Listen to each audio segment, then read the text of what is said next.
Good morning students. Hello dear students. Welcome to KGN coaching classes.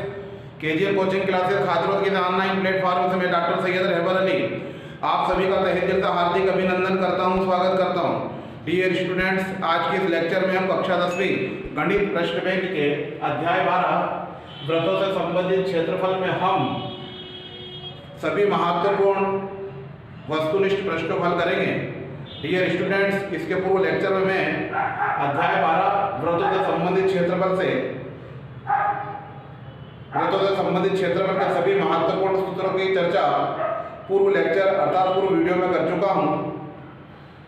फिलहाल इन वस्तुनिष्ठ प्रश्नों से संबंधित कुछ महत्वपूर्ण सूत्रों पर हम यहां चर्चा करते हैं। हम जानते हैं कि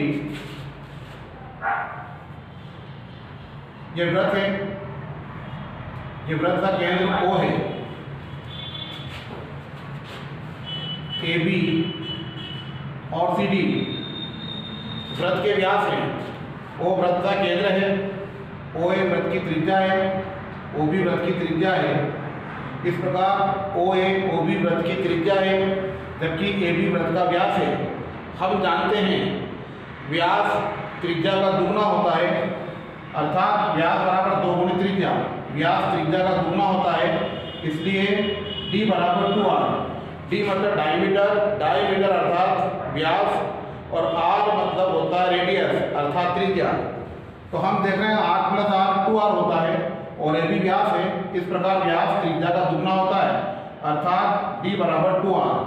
CD भी व्यास है। इसी प्रकार हम कह सकते हैं कि जब d बराबर 2r तो r बराबर d/2 अर्थात त्रिज्या व्यास की आधी होती है, यानी रेडियस डायमीटर का हाफ होता है। ये सूत्र याद रखेंगे। वृत्त का व्यास d बराबर 2r और वृत्त की त्रिज्या व्यास की आधी होती है। इसी प्रकार से पूरे वृत्त का क्षेत्रफल अर्थात एरिया ऑफ सर्कल ये होता है पाई आर स्क्वायर।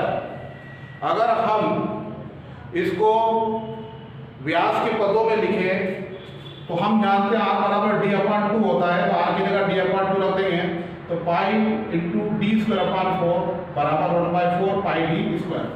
इस प्रकार दोनों ही सूत्र आपको याद रखने हैं। एरिया ऑफ सर्कल अर्थात वृत्त का क्षेत्रफल पाई आर स्क्वायर और व्यास d हो तो वृत्त का क्षेत्रफल 1/4 पाई d स्क्वायर। इसी प्रकार से चौथा फार्मूला है वृत्त की परिधि या वृत्त की परिमाप अर्थात सर्क्यूमफ्रेंस ऑफ सर्कल। हम ए से वृत्त के अनुदिश अगर वापिस ए तक आता है तो वृत्त के अनुदिश एक बार चलने में चली दूरी को हम वृत्त की परिमाप कहते हैं और इसका मान होता है 2πr। इस सूत्र को याद रखेंगे। इसी प्रकार से वृत्त के चतुर्थांश का क्षेत्रफल, ये वृत्त का चतुर्थांश है, तो हम जानते हैं इस चतुर्थांश का क्षेत्रफल 1/4 पाई आर स्क्वायर होता है। तो वृत्त के चतुर्थांश का क्षेत्रफल 1/4 पाई आर स्क्वायर। और हम जानते हैं ये वृत्त का आधा वृत्त है, तो हम जानते हैं वृत्त का क्षेत्रफल 1/2 पाई आर स्क्वायर, यानी जो वृत्त का क्षेत्रफल है उसका आधा हो जाएगा। इस प्रकार सर्कमफ्रेंस ऑफ सर्कल 2πr अर्थात वृत्त की परिधि बराबर 2πr। वृत्त के चतुर्थांश का क्षेत्रफल अर्थात area of quadrant of circle 1/4 pi r square. Area of semicircle अर्थात अर्धवृत्त का क्षेत्रफल 1/2 पाई आर स्क्वायर, यानी जो एरिया का फार्मूला है हाफ हो जाएगा 1/2 पाई आर स्क्वायर। इसी प्रकार से चाप की लंबाई अर्थात लेंथ ऑफ आर्क, तो ये चाप होता है ऐसी। अगर ये मान लीजिए कोण थीटा है तो चाप की लंबाई θ/360 डिग्री इंटू 2πr। इसी प्रकार से AOC ये एरिया ऑफ सेक्टर अर्थात त्रिज्याखंड है, तो त्रिज्याखंड का क्षेत्रफल होता है θ/360 डिग्री इंटू πr स्क्वायर। इसी प्रकार से दीर्घ त्रिज्याखंड का क्षेत्रफल हम जानते हैं वृत्त होता है, ये वृत्त का केंद्र होता है और AB ये कॉर्ड या जीवा होती है, AB जीवा है और जब हम इससे इसको मिला देंगे, ओ ए और ओ बी वृत्त की त्रिज्या कहलाएगी और ए बी ये वृत्त का चाप कहलाएगा और इस हिस्से का क्षेत्रफल ये कहलाता है वृत्तखंड का क्षेत्रफल और ओ ए बी ये पूरा कहलाता है दीर्घ त्रिज्याखंड। तो इस दीर्घ त्रिज्याखंड का क्षेत्रफल निकालना है अगर कोण थीटा हो तो दीर्घ त्रिज्याखंड का क्षेत्रफल होता है 360 degree minus theta upon 360 degree into pi r square. यानी area of major sector is equal to 360 minus theta upon 360 into pi r square और एरिया सेगमेंट यानी वृत्तखंड का क्षेत्रफल, ये वृत्तखंड है इतना सा जो छायांकित है, किसका फार्मूला होता है संगत त्रिज्याखंड का क्षेत्रफल अर्थात ओ ए पी बी का क्षेत्रफल, इस पूरे का क्षेत्रफल, इसमें से हम घटा देंगे संगत त्रिभुज का क्षेत्रफल। तो वृत्तखंड का क्षेत्रफल बराबर संगत त्रिज्याखंड का क्षेत्रफल माइनस संगत त्रिभुज का क्षेत्रफल और मिनट की सुई द्वारा बना कोण। तो जैसा कि हम जानते हैं ये घड़ी मान लीजिए, घड़ी हम बनाते हैं,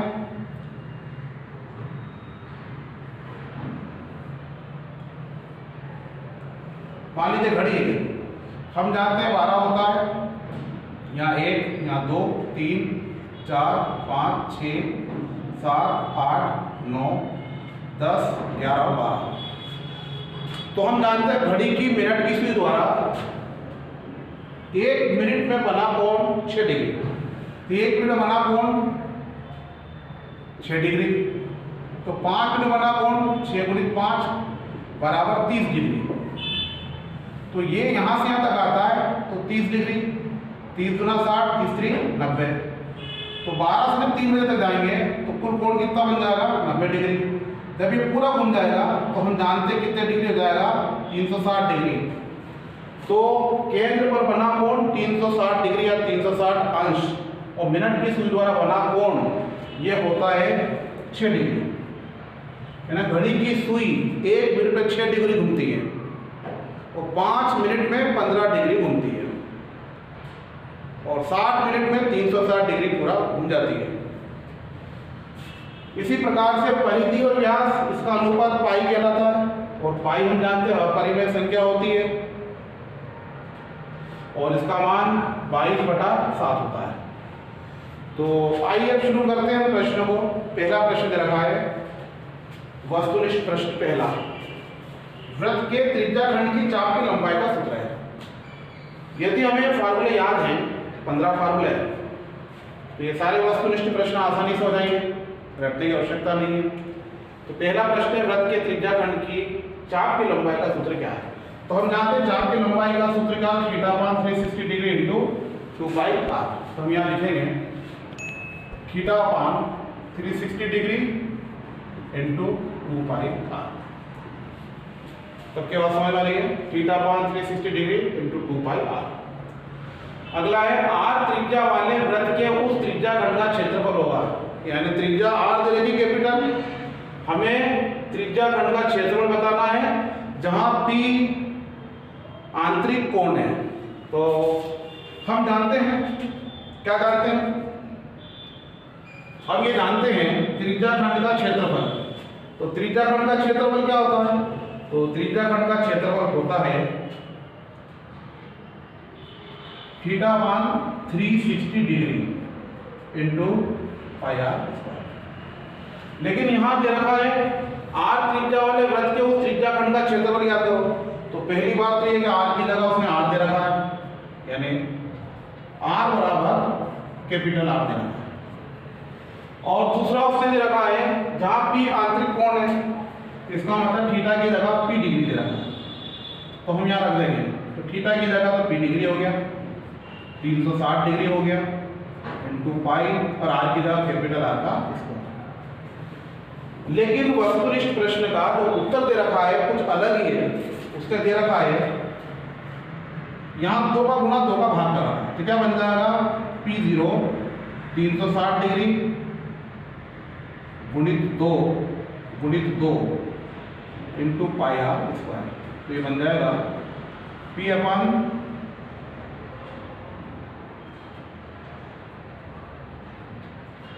720 degree into 2 pi r square. बात समझ में आ रही है? आंसर ये भी सही है, theta upon 360 into pi r square. लेकिन आर की जगह कैपिटल आर दे रखा है और थीटा की जगह दे रखा है पी डिग्री। तो हमने थीटा की जगह पी डिग्री रखा और आर की जगह आर रखा। तो आंसर क्या गया? Pi degree upon 360 degree into pi r square. लेकिन जब हमने चेक करा 4 वस्तुनिष्ठ प्रश्नों को कि सही विकल्प क्या है, तो यहाँ दे रखा था P upon 720 into 2 pi r square. तो हमने 2 का गुणा 2 का भाग करा, इसका मतलब इसका आंसर ही आ जाएगा P upon 720 into 2 pi r square. इसका आंसर हो जाएगा, क्या लिखेंगे हम? P upon 720 degree into 2 pi r square. सबके पास समझ में आ रही है? तो आर त्रिज्या वाले वृत्त के उस त्रिज्या खंड का क्षेत्रफल होगा जहां P अंतरित कोण है, P upon 720 into 2 pi r square. अगला है वृत्त के त्रिज्या खंड का क्षेत्रफल होगा। तो वृत्त के त्रिज्या खंड का क्षेत्रफल, तो हम जानते हैं त्रिज्या खंड का क्षेत्रफल theta upon 360 into pi r square होता है। तो यहां लिखेंगे theta upon 360 degree into pi r square. ठीक है। अगला देखिए, एक वृत्त का व्यास 14 सेंटीमीटर है, उसकी त्रिज्या क्या होगी? तो हम जानते हैं त्रिज्या व्यास की आधी होती है। तो व्यास क्योंकि 14 है, त्रिज्या कितनी जाएगी? इसकी हाफ यानी आधी 7 सेंटीमीटर। तो यहाँ आ जाएगा 7 सेंटीमीटर। तो यहाँ लिखेंगे हम 7 सेंटीमीटर। पाई का मान होता है, हम जानते हैं पाई का मान 22/7 होता है। तो यहाँ लिखेंगे पाई का मान 22/7।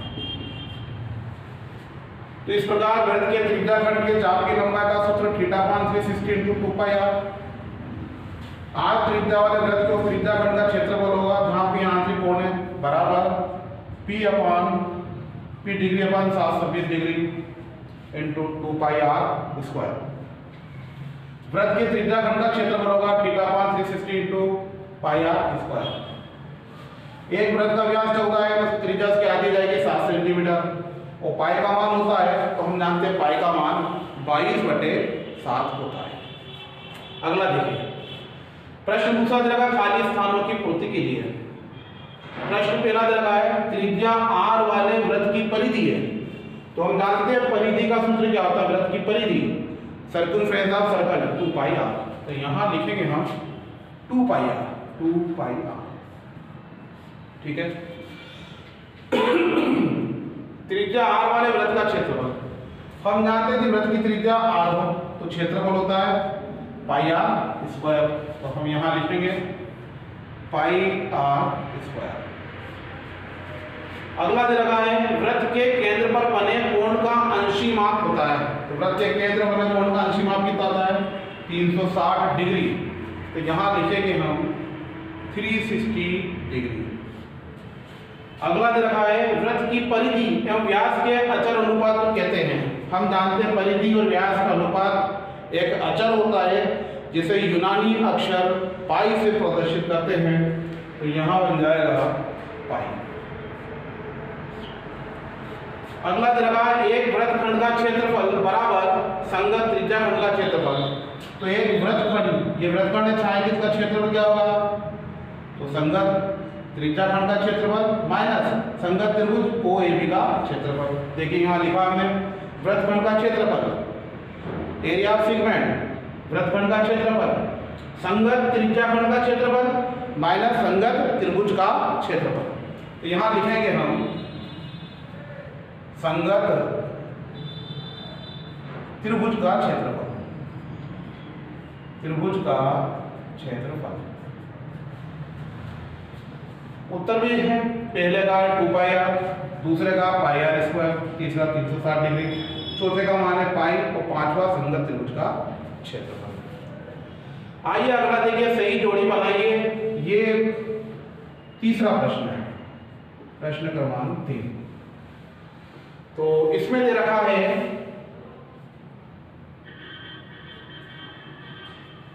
वृत्तखंड के चाप की लंबाई। तो चाप की लंबाई θ/360 इंटू 2 पाई आर, तो यहां लिखेंगे θ/360 डिग्री इंटू 2 पाई आर। ये वृत्तखंड के चाप की लंबाई आ गई। त्रिज्या खंड का क्षेत्रफल, तो हम जानते हैं त्रिज्या खंड का क्षेत्रफल ये होता है, क्या होता है, θ/360 degree into pi r square. वृत्त का क्षेत्रफल हम जानते हैं, वृत्त का क्षेत्रफल क्या होता है, वृत्त का क्षेत्रफल होता है पाई आर स्क्वायर। वृत्त का क्षेत्रफल पाई आर स्क्वायर। आर त्रिज्या वाले वृत्त का परिमाप, तो हम जानते हैं वृत्त की परिधि और परिमाप एक ही बात है, जिसका मान होता है 2 पाई आर अगर वृत्त की त्रिज्या आर हो। तो यहाँ आर त्रिज्या वाले वृत्त का परिमाप 2 पाई आर। वृत्त के चतुर्थांश का क्षेत्रफल हम जानते हैं, वृत्त के चतुर्थांश का क्षेत्रफल 1/4 पाई आर स्क्वायर होता है। तो यहाँ लिखेंगे 1/4 पाई आर स्क्वायर। अगला दे रखा अर्धवृत्त का क्षेत्रफल, हम जानते हैं एरिया ऑफ सेमी सर्कल, अर्धवृत्त का क्षेत्रफल 1/2 पाई आर स्क्वायर होता है। तो यहाँ बन जाएगा 1/2 पाई आर स्क्वायर। अगला प्रश्न देखिए, चौथा, सत्य असत्य बताइए। पहला प्रश्न रहेगा आर त्रिज्या वाले वृत्त की परिधि पाई आर वर्ग होती है, और दूसरा है आर त्रिज्या वाले वृत्त का क्षेत्रफल 2 पाई आर होता है। तो हम जानते हैं वृत्त का क्षेत्रफल पाई आर वर्ग होता है, वृत्त की परिधि 2 पाई आर होती है। इसका मतलब पहला जो दे रखा है आर त्रिज्या वाले वृत्त की परिधि पाई आर वर्ग रॉन्ग है, तो यहां लिखेंगे असत्य। असत्य क्यों असत्य है कि ये जो पाई आर वर्ग है ये वृत्त का क्षेत्रफल होता है, और उससे दे रखा आर त्रिज्या वृत्त की परिधि पाई आर वर्ग है, इसलिए हमने कहा यह गलत है, असत्य। दूसरा आर त्रिज्या वाले वृत्त का क्षेत्रफल 2 पाई आर, तो ये भी गलत है, क्योंकि हम जानते हैं क्षेत्रफल नहीं होता है, ये होता है परिधि होता है। इसका मतलब ये भी क्या है, असत्य है, असत्य है। अगला दे रखा है सर्वांग समवृत्तों के क्षेत्रफल सदैव बराबर होते हैं। तो सर्वांग समवृत्त देखिए, एक वृत्त ये बनाया हमने और एक वृत्त ये बनाया, और मान लीजिए एक वृत्त का केंद्र O और इसकी त्रिज्या R, वृत्त का केंद्र O त्रिज्या R। तो दो वृत्त मोटा मोटा बताता हूं कि दो वृत्त सर्वांग सम कहलाते हैं अगर दोनों की त्रिज्या बराबर हो। तो दोनों वृत्त जो सर्वांग सम है, दोनों की त्रिज्या बराबर है, तो जाहिर सी बात है दोनों के क्षेत्रफल और दोनों के परिमाप भी एक जैसे होंगे। तो सर्वांग सम वृत्त के क्षेत्रफल सदैव बराबर होते हैं, तो हम लिखेंगे सत्य। और सर्वांग सम वृत्तों का परिमाप सदैव बराबर होते हैं, तो लिखेंगे सत्य। क्योंकि सर्वांग सम वृत्तों की त्रिज्या बराबर होती है तो उनके परिमाप भी बराबर होते हैं और क्षेत्रफल भी बराबर होते हैं। अर्थात इसको उठा के मैं इसमें रख दूं तो ये पूरा इसको कवर करेगा, ढक लेगा। इसका मतलब ये कि ये वृत्त इस वृत्त के सर्वांग सम में कॉन्ग्रुएंट है। अगला दे रखा है समरूप वृत्तों के क्षेत्रफल सदैव बराबर होते हैं। तो समरूप का मतलब होता है एक जैसे, लेकिन उनका आकार छोटा बड़ा हो सकता है। जैसे कि मान लीजिए एक वृत्त में ये बना और एक वृत्त मैंने ये बनाया, तो आप देख रहे होंगे कि एक वृत्त छोटा है बड़ा है, दोनों का शेप एक जैसा है, यानी आकृति, लेकिन साइज दोनों का आकार छोटा बड़ा है। अगर मैं इसकी त्रिज्या R1 मान लूं और इसकी त्रिज्या में R2 मान लूं, तो स्पष्ट है कि ये छोटा है बड़ा है, इसलिए इसका परिमाप कम होगा, इसका परिमाप ज्यादा होगा।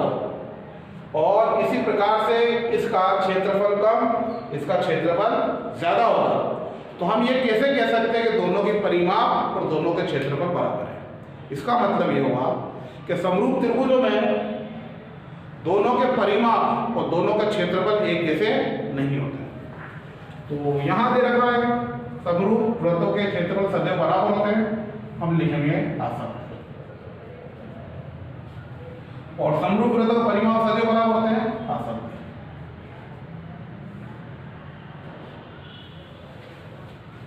अगला देखिए प्रश्न क्रमांक 5।